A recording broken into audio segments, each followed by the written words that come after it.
열방을 제자 삼는 주님의 제자들을 꿈꾸는 돌단 침례교회입니다.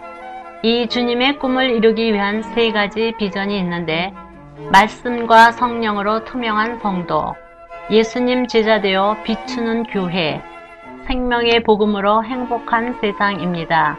이 비전을 통해서 주님의 명령에 순종하는 삶을 살면서 동시에 예수님의 재림과 성도의 부활을 소망하는 아름다운 공동체입니다. 오늘 주시는 생명의 말씀을 통해 새로워지고 다시 회복되며 믿음을 더 뿌리내리는 은혜의 시간이 되시기를 기도합니다. 오늘은 지난주에 이어서 두 번째 시간입니다. 하나님은 여기에 분명히 계십니다. 여러분, 이 말씀 갖고 일주일 동안 사셨습니까? 일주일 동안 여러분 예수님과 동행하셨습니까와 동일한 질문이 될 수 있을 것입니다. 어떻게 우리가 예수님과 동행할 수 있습니까? 그것은 예수님께서 성령님으로 내 안에 계시기 때문에 우리가 예수님과 동행할 수 있는 줄 믿습니다. 지난주에 우리가 했던 것을 다시 한번 기억을 되살리면요, 야곱이 아버지와 형 에서를 속이고 도망자 신세가 됩니다. 그리고 450마일이나 되는 머나먼 길을 떠나게 되죠. 이 3일 정도 가다가 노숙을 하게 됩니다. 그리고 거기서 꿈을 꿉니다. 꿈속에서 하나님을 만나죠. 그리고 하나님의 약속을 받습니다. 이 약속은 어떤 약속입니까? 바로 할아버지인 아브라함이 받았고 아버지인 이삭이 받았던 동일한 약속을 이 야곱이 받게 됩니다. 어떤 약속이었죠? 내가 너와 함께 하겠다. 내가 너를 지키겠다. 내가 너를 본향으로 돌아가겠다. 그리고 내가 너를 통해서 다른 사람들이 복을 받게 하겠다. 그러한 동일한 약속을 야곱에게 해 주십니다. 이제 이 언약은 새 언약으로 하나님께서 교회에 주시게 됩니다. 이스라엘 사람과 모든 열방들을 포함한 교회에 약속을 주시는데요. 이 새 언약은 첫 번째로 뭡니까? 이것도 동일해요. 예수님께서 너와 함께 하실 것이다. 세상 끝날까지 함께 할 것이다. 두 번째는 무엇입니까? 예수님께서 너를 지키실 것이다. 내 손에서 빼앗을 자가 없을 것이다. 세 번째는 무엇입니까? 내가 너를 본향으로 가게 하겠다. 우리의 본향이 어디입니까? 이 땅입니까? 아니죠. 저 천국의 본향, 예수님께서 마련하신 그 처소에 우리가 가게 될 줄 믿습니다. 그 약속을 우리에게 새 언약으로 해 주십니다.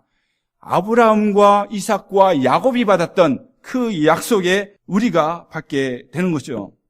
여러분, 근데 요셉이 약속을 받았는데요, 요셉이 약속을 받을 만한 그러한 자격이 있는 사람이었습니까? 아닙니다. 요셉은 자격이 없었지만은 하나님께서 하신 그 약속 때문에 절대적인 은혜를 베풀어 주신 줄 믿습니다. 우리는 어떻습니까? 우리도 허물과 죄로 죽을 수밖에 없는 그러한 죄인들인데, 그럼에도 불구하고 예수 그리스도께서 십자가에서 우리에게 구원의 길을 열어주신 줄 믿습니다. 회개하고 예수님을 믿기만 하면요, 하나님의 절대적인 은혜로 더 좋은 새 언약의 자녀들이 우리가 될 줄 믿습니다. 우리와 함께 하시고 지켜주시며 영원한 주님의 나라로 인도해 주실 줄 믿습니다. 그런데요, 이렇게 놀라운 하나님의 새 언약이 교회 가운데 있어도 왜 교회는 점점 약해지는 걸까요? 놀라운 하나님의 새 언약이 우리와 함께 하시고 우리를 지키시고 저 천국을 보장해 주는 새 언약이 우리에게 있음에도 불구하고 지금 이 시대의 교회들은 왜 점점 약해지고 있는 걸까요? 우리가 한번 생각을 해봐야 합니다. 교회는 참으로 많은 사람들이 다니고 있습니다. 교인 수가 줄었다고 해도요, 여전히 많은 사람들이 교회를 다니고 있습니다. 그런데 예수님께서도 말씀하셨지만은 참 제자는 많지 않은 것 같다는 것이죠. 교회에서 사람을 만나고 친교하는데 시간을 많이 보내는데 예수님의 참 제자가 되기 위해서 나를 죽이고 성령님께서 이끄시는 대로 순종하는 것에는 별로 관심이 없어 보인다는 것입니다. 교회는 무엇입니까? 교회는 제자를 만들 때 교회가 되는 줄 믿습니다. 교회가 사랑방이 아닙니다. 교회가 친교실이 아닙니다. 교회는 바로 제자를 만들어내는 것이 되어야 될 줄 믿습니다. 그 가운데 친교가 이루어질 수 있어요. 그 가운데 함께 할 수 있는 겁니다. 그런데 그 중요한 핵심을 빠뜨려 먹으면요, 교회는 교회답지 않을 수 있다는 것이죠. 지난 목요일이었습니다. 제가 모는 스쿨버스가 고장이 났어요. 그래서 슈퍼바이저한테 얘기했더니 그 서비스 해주는데 연락을 하라고 합니다. 연락을 했습니다. 연락하는 가운데 이제 미케닉이 온다고 그래요. 근데 미케닉이 와서 보는데 고장이 심했어요. 그래서 토잉 트럭을 연락을 했습니다. 조금 했으니까 조금이 아니죠. 거의 1시간 정도 기다렸어요. 토잉 트럭이 왔습니다. 그리고 토잉 트럭 운전기사가 내려서 저기 버스 밑에 들어가 있는 분이 아주 굉장히 뚱뚱한 분인데 들어가서 이제 옮기려고 작업을 하는 모습입니다.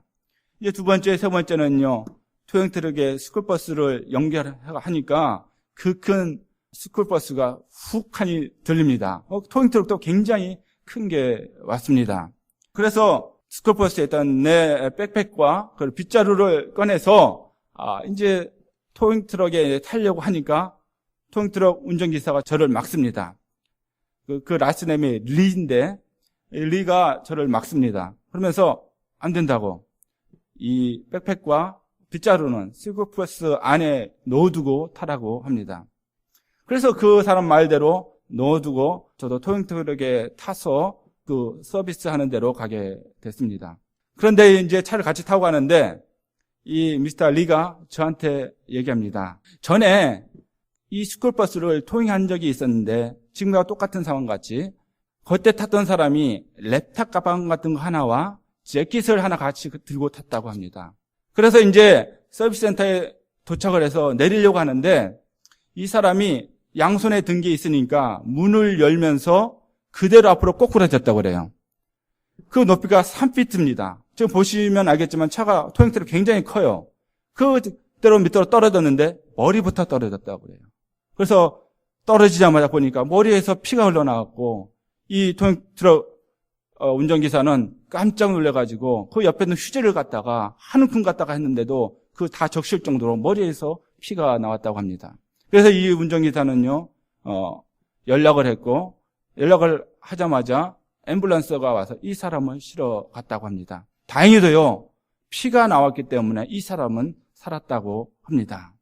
그러면서 그때부터 이 토잉트럭 운전기사 미스터 리는 절대로 어떤 소지품을 들고 타지 못하게 한 거예요. 그러면서 내가 너를 말렸다라고 얘기를 해 주었습니다. 여러분, 이처럼요, 어떤 충격적인 어떤 사건을 경험하게 되면 그 사람은요, 그 경험 가운데 확신을 하면서 삶의 자세가 바뀌는 경우가 있다는 것이죠. 야곱도 마찬가지였습니다. 뒤통수를 딱 맞는 것처럼 하나님의 임재를 그가 깨닫게 되었습니다. 확신하게 되었습니다. 내가 몰랐구나. 분명히 하나님은 바로 여기 계셨는데 내가 알지 못했구나 하면서 야곱의 인생이 바뀌게 된다는 것이죠. 오늘 야곱이 분명히 여기 계시는 하나님을 확신하면서 어떤 즉각적인 반응들을 그 자리에서 보여줍니다. 이 즉각적인 반응들은요, 일시적인 것이 아닙니다. 야곱의 생애를 통해서 얼마든지 우리가 찾아볼 수 있는데요. 이 즉각적인 반응들을 우리가 살펴보면서 우리가 도전을 받기 원합니다. 더 좋은 새 언약을 받은 거듭난 사람들 또한 분명히 여기 계시는 하나님을 확신한다면 다음과 같은 즉각적인 반응을 보이는 제자의 삶을 살아야 될 줄 믿습니다. 첫 번째로요, 여기에 분명히 계시는 하나님을 내가 확신을 한다면, 거듭난 자로서 확신을 한다면 하나님을 두려워해야 될 줄 믿습니다. 17절을 우리가 읽겠습니다. 이에 두려워하여 가로되 두렵도다 이곳이요 다른 것이 아니라 이는 하나님의 전이요 이는 하늘의 문이로다 하고, 자 17절 말씀을 보시면요, 야곱이 두려워합니다. 두려워하여 두렵도다 그가 입으로 고백을 합니다. 근데 여기서 두려움은요, 아유 무서워, 단순히 무서워서 떠는 그러한 두려움이 아닙니다. 어떤 무서운 영화를 보고서 무서운 이야기를 듣고 난 다음에 어떤 느끼는 그러한 감정이 아니라는 것이죠. 여기서의 두려움은요, 경외하는 마음입니다. 영어로는 awesome이라고 번역이 되어 있어요.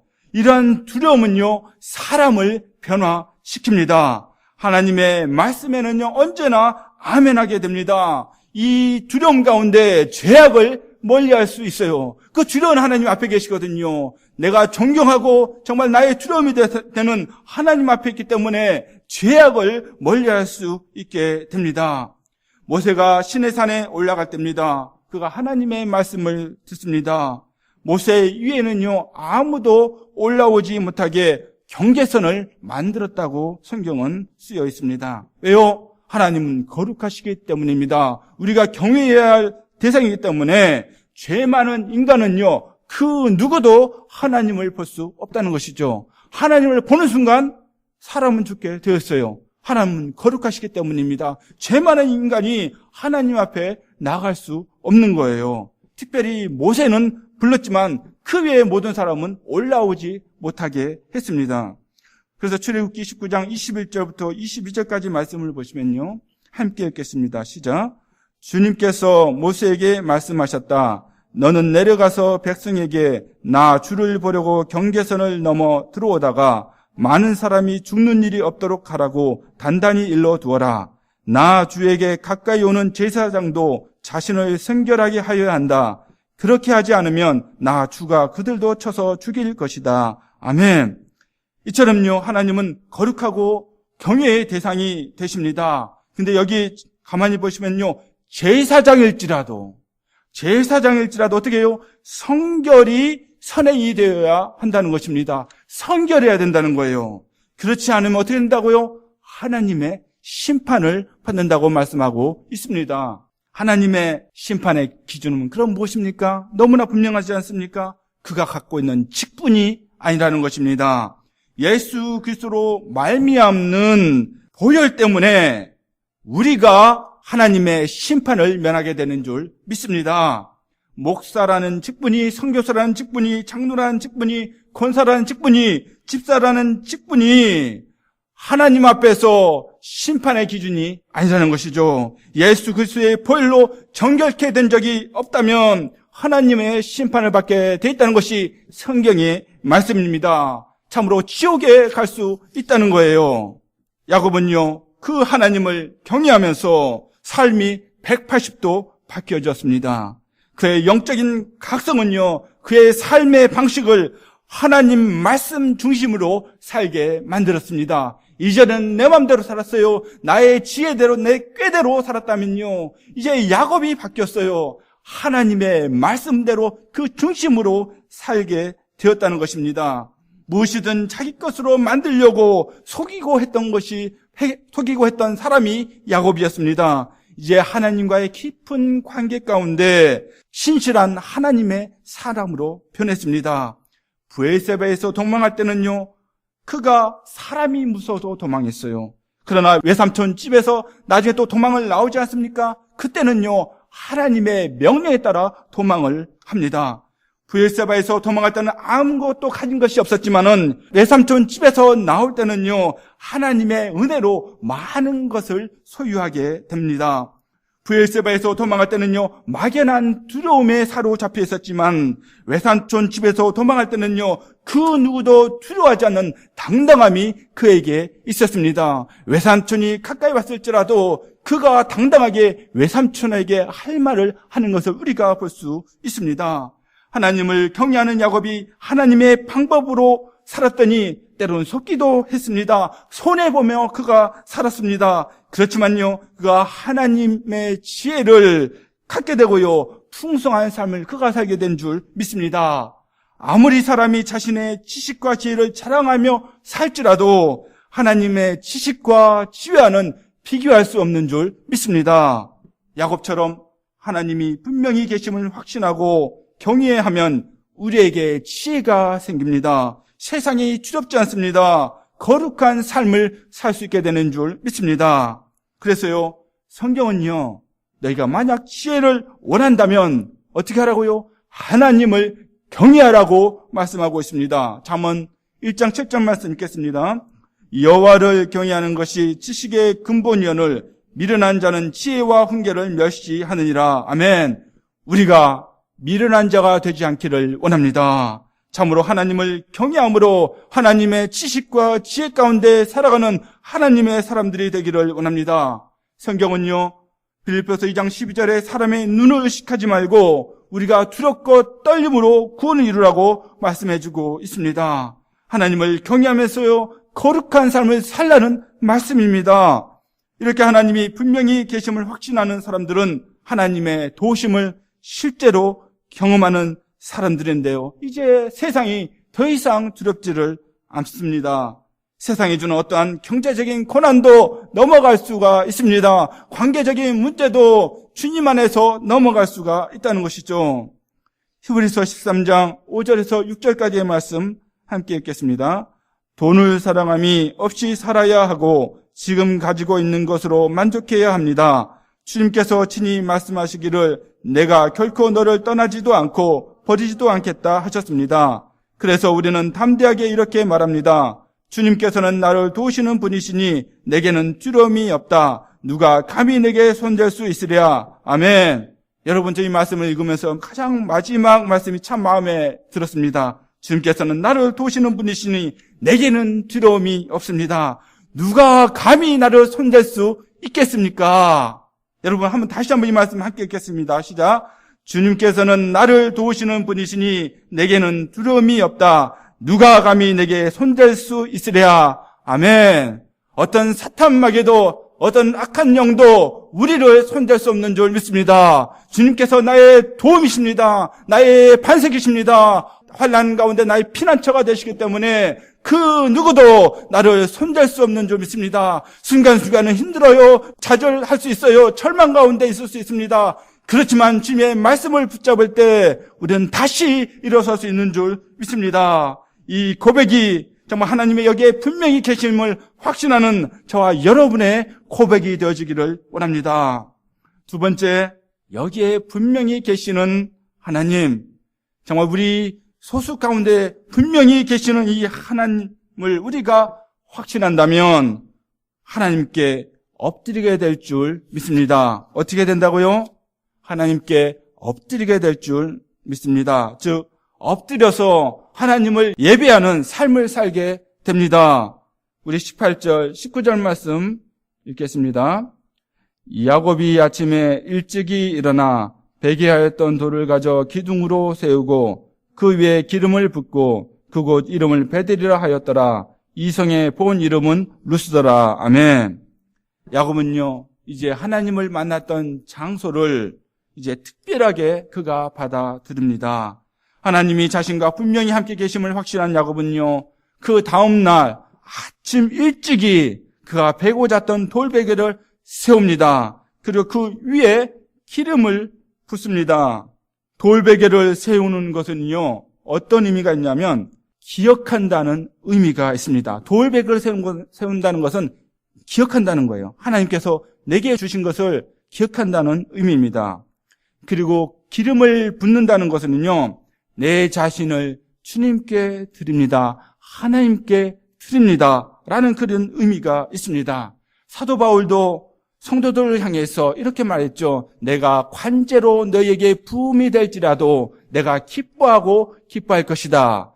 관제라는 것이요, 바로 부어서 드리는 액체를 붓는 행위를 의미합니다. 관제입니다. 전제라고도 하죠. 그래서 나의 희생을 의미합니다. 주님께 모든 것을 드리는 것, 그것이 바로 기름을 붓는 행위가 갖는 의미라는 것이죠.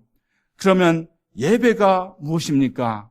예배가 무엇입니까? 바로 나와 함께 하시는, 나를 지키시는, 나를 도우시는 하나님을 기억하는 자리가 예배인 줄 믿습니다. 그런 기억이 내게 아무것도 없다면요, 그 예배 가운데 우리가 감격이 없습니다. 그리고 그 하나님께 모든 것을 드리며 엎드리는 시간이 바로 예배의 시간이라는 것이죠. 그 예배의 기본은 무엇입니까?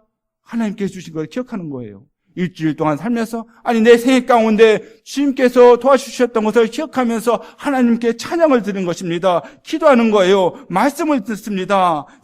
주님, 내가 주님께 모든 것을 다 드리겠습니다 하는 것이 예배의 기본임을 여러분 기억하시기를 바랍니다.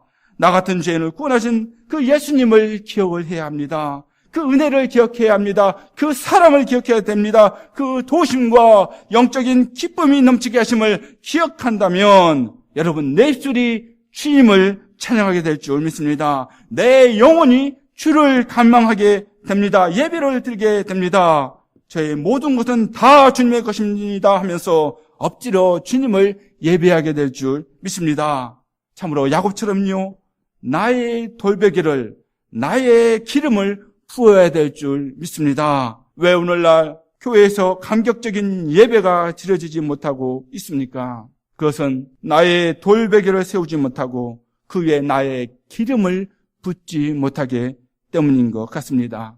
여러분, 화려한 악기와 음향장비로 가득 찬 예배를 하나님께서 바라실까요? 참으로 큰 박수와 춤으로 가득 찬 예배를 하나님께서 그것을 바라실까요? 물론 그럴 수 있어요. 그러나 예배의 본질인 하나님을 기억하지 않고 온전히 나를 드리지 않는 예배라면요, 그 예배는 실패한 예배인 줄 믿습니다. 그래서 저는요, 화려한 음향 장비와 화려한 뭔가 있다고 해서 그리고 박수치고 손을 들고 그런 것 하는 것들이 전혀 어쩔 때는요, 제 감동이 오지 않아요. 왠지 아십니까? 과연 이 예배당 문 밖을 나가서 저들의 삶 과연 하나님께 계속해서 손을 들으며 계속 하나님을 찬양하는 사람이 될 것인가? 그것이 생각이 드는 거예요. 하지만요, 하나님 앞에 초점을 맞춘다면, 주님께서 원하시는 것에 초점을 맞춘다면 우리가 그 앞에 그 원하심에 우리가 순종해야 될 줄 믿습니다. 만약이요, 내가 하나님을 기억하지 않고 온전히 나를 드리는 예배가 아니라면 마치요, 금송아지를 하나님이라고 예배하면서 춤추고 떠들고 놀았던 그런 이스라엘 백성과 다를 바가 없다는 것이죠. 방향이 잘못되었습니다. 예배의 본질이 잘못되었다는 것이죠. 하나님의 진노가 임할 수 있습니다. 하나님께서 원하는 예배가 어떤 예배입니까? 어떤 곡입니까? 어떤 풍성한 제단 음식입니까? 아니라고 그랬지 않습니까? 이사야서에서 말씀하고 있습니다. 바로 순종이 제사보다 낫다고 말씀했음을 여러분 기억하시기를 바랍니다. 우리가 예배의 본질을 기억을 해야 합니다. 하나님께서 받으시는 예배는요, 오직 하나님의 임재 앞에서 하나님 것만을 기억하는 예배인 줄 믿습니다. 하나님께서 받으시는 예배는 오직 하나님의 임재 앞에서 바짝 엎드려서 겸손함과 순종의 예배, 삶을 온전히 드리는 예배임을 기억하시기를 바랍니다. 세 번째로요, 여기에 분명히 계시는 하나님을 확신하는 사람은 하나님께 드리는 삶을 살게 될 줄 믿습니다. 하나님께 드리게 됩니다. 22절 말씀 읽겠습니다. 내가 기둥으로 세운 이 돌이 하나님의 전이 될 것이요, 하나님께서 내게 주신 모든 것에서 10분 1을 내가 반드시 하나님께 드리겠나이다 하였더라. 아멘. 야곱은요, 분명히 계시는 하나님께 11조를 드리겠다고 말씀하고 있습니다. 지금은요, 모세가 11조와 관련된 율법을 받기 훨씬 전입니다. 400년 전이에요. 아마도 추측컨대 할아버지인 아브라함이 11조를 드린 적이 있거든요. 롯을 구하러 갔다가 돌아오는 길에 멜기세덱이라는 사람을 만나서 11조를 드린 적이 있습니다. 그것을 기억하고 야곱이 따라했던 것 같습니다. 그리고 그 당시에는요, 야곱이 살았던 당시엔 11조의 관습이 그 지역에 있었다고 그래요. 그래서 어떤 신전이나 왕에게 내는 관습이 그 지역에 있었다고 합니다. 그러나 그곳에는요, 신전이 있었습니까? 신전도 없었어요. 그리고 의무적으로 바쳐야 될 왕이 야곱에게는 있지 않았습니다. 그러면 어떻게 11조를 내겠다는 걸까요? 야곱이 11조 내겠다고 했거든요. 22절 하반절의 말씀을 보시면요, 내가 하나님께서 내게 주신 모든 것에서 10분 1을 내가 반드시 하나님께 드리겠나이다 했거든요. 여러분, 이 말씀을 봤을 때요, 11조는 그가 소유하게 될 어떤 가축들이나 수확물이었을 텐데, 그렇죠? 돈보다도 그는 나중에 그 소유한 그 소유물들을 제단 앞에서 제물로 11조를 드렸을 것 같습니다. 그래서 여기서 우리가 기억해야 될 것은 우리도 야곱처럼 모든 것에 11조를 드려야 된다는 것이죠. 우리가 11조면요, 돈만 생각하기 쉽습니다. 그러나 11조의 원리는요, 이 원리가 사실 더 중요한데요. 우리 모든 삶의 영역과 관련이 있음을 여러분 기억하시기를 바랍니다. 우리의 시간들, 나의 시간들 있지 않습니까? 내가 살아가는 동안의 시간들, 내가 있는 공간들, 그리고 어떤 나의 재능들, 그 사회적 직위, 이 모든 것들이 하나하나가 하나님과의 관계 가운데 10의 1조로 드려야 될 줄 믿습니다. 주님께서 원하시는 정신일 것 같아요. 그러면요, 11조가 아니고 10의 2조도 드릴 수 있고요, 하나님께서 원하시는 나의 재능도 다른 사람들을 위해서 얼마든지 쓸 수 있다는 것이죠. 내가 있는 공간이라면 어떤 일정한 공간은요, 하나님과의 교제를 위한 공간으로 만들 수도 있다는 것입니다. 여러분, 11조는 그런데 구약의 율법 아닙니까? 신약시대는 하나님께서 새로운 새 언약을 주셨는데 이제 우리와 상관없는 거 아닙니까? 신약시대 성도와는 상관없는 거 아니에요? 그렇게 말한 분도 있을 수 있어요. 그렇지만 아닙니다. 예수님도 11조에 대해서 언급한 부분이 있어요. 근데 뭐 구체적으로 내야 된다, 말해야 된다 그런 내용은 없어요. 그런데 언급은 되어 있어요. 누가복음 11장 42절 말씀 함께 읽겠습니다. 시작. 화 있을진저 너희 바리새인이여, 너희가 박하와 운향과 모든 채소의 11조를 드리되 공의와 하나님께 대한 사랑은 버리는도다. 그러나 이것도 행하고 저것도 버리지 아니하여야 할지니라. 아멘. 자, 여기 보시면요, 바리새인들이 11조를 열심히 냈어요.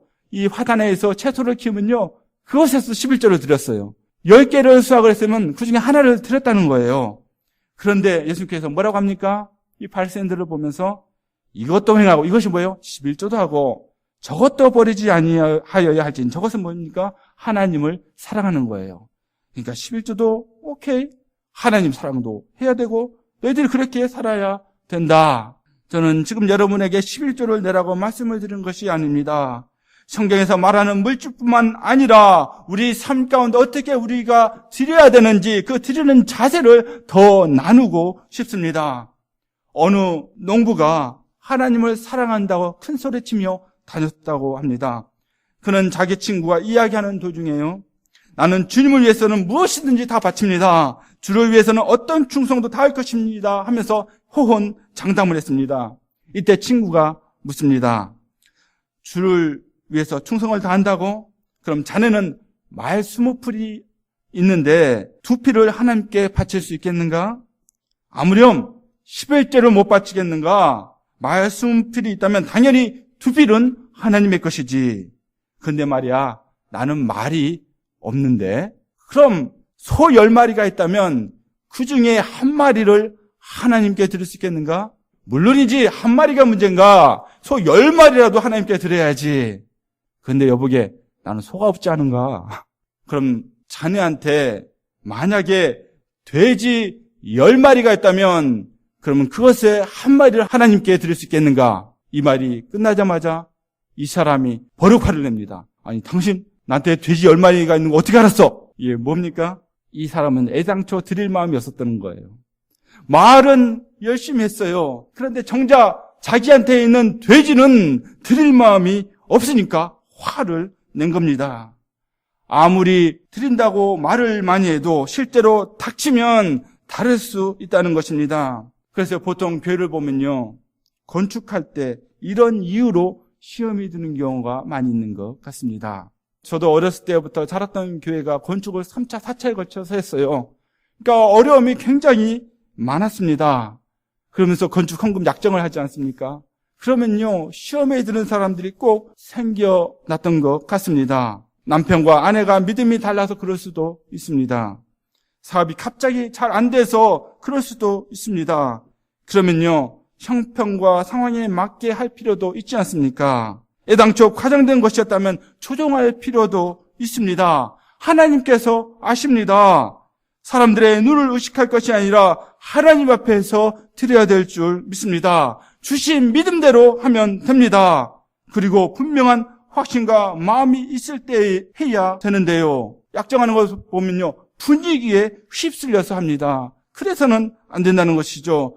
어쩔 수 없이 드려서는 안 된다는 것입니다. 그럼 나중에 어떻게 된다고요?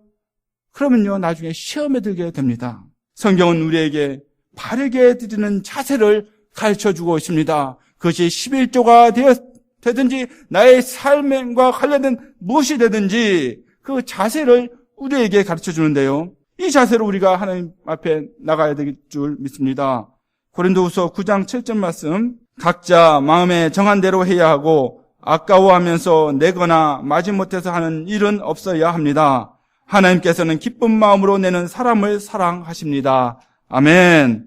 하나님께서 어떤 사람을 사랑하신다고요? 기쁜 마음으로 내는 사람, 많이 내는 사람, 적게 내는 사람, 그게 아니에요. 하나님은요, 바로 기쁜 마음으로, 즐거움으로, 감사한 것을 기억하면서 아까워하지 않고서 정말 기꺼이 드리는 사람을 사랑함을 여러분 기억하시기를 바랍니다. 그래서요, 우리 돌담교회에 처음으로 신앙생활 하러 오시는 분이 있다면요, 헌금을 안 하셔도 됩니다. 진짜 새로 오신 분 있으면 제가 그렇게 말씀을 드릴 거예요. 그리고 헌금통이 이렇게 돌아가면 눈치 보면서 마지못해서 하는 경우도 있잖아요. 그럴 필요도 없어요. 왜요? 우리는 입구에 헌금통이 있기 때문입니다. 이거 참 좋은 것 같아요. 예. 그래서 먼저 중요한 것은요, 예수 그리스도를 알아가는 것이 중요한 줄 믿습니다. 그분과 관계를 먼저 갖는 것이 더 중요하지, 여러분 먼저 드리는 것이 더 중요한 게 아니에요. 우리가 순서가 뒤바뀌면요, 우리의 신앙은 성장하지 않습니다.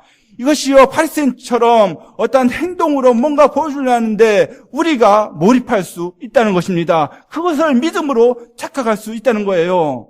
그럼 나중에 이런 분들은요, 교회 문제가 뻥 터지면 시험에 듭니다. 어디로 갈지 몰라요. 갈 때와 같습니다. 이 말이 옳은 것 같고 저 말이 옳은 것 같아요. 분별력이 떨어집니다.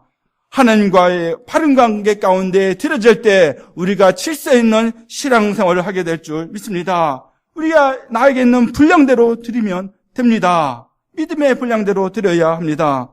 그리고 성도님들은요, 나와 분명히 함께 하셔서 나를 지키시고 도우시고 소망 가운데 살게 하신 주님을 발견하시고 먼저 감사를 먼저 드리시기를 바랍니다. 먼저 드리기 전에 감사를 먼저 드리시기를 바랍니다. 그리고 그 감사 가운데 기쁨으로 주님께 드릴 때 하나님께서 기쁘게 받으실 줄 믿습니다. 오늘 야곱은요, 여기에 분명히 계시는 하나님을 확신하고 삶이 변화되기 시작했습니다. 전혀 다른 모습의 야곱의 인생이 시작이 되어집니다. 그는 하나님을 참으로 경외하기 시작했습니다. 두려움의 대상으로 인식하기 시작했습니다. 돌베개를 세우며 기름을 부으며 엎드렸습니다. 예배하기 시작했습니다. 그리고 자신이 가진 모든 것의 10분의 1을 드리기로 그가 작정을 했습니다. 사랑하는 성도 여러분, 그 하나님을 나의 주, 나의 하나님이신 예수 그리스도를 만나신 경험이 있으십니까?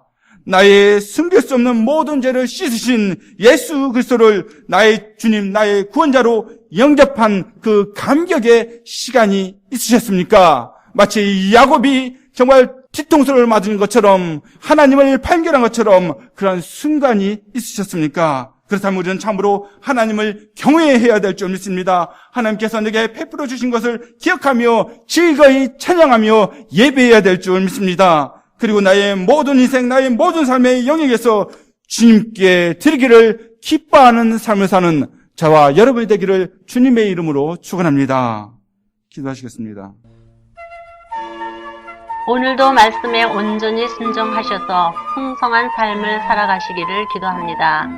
열방을 제자 삼는 주님의 제자들, 돌단 침례교회 예배 시간의 말씀이었습니다. 사랑합니다. 축복합니다.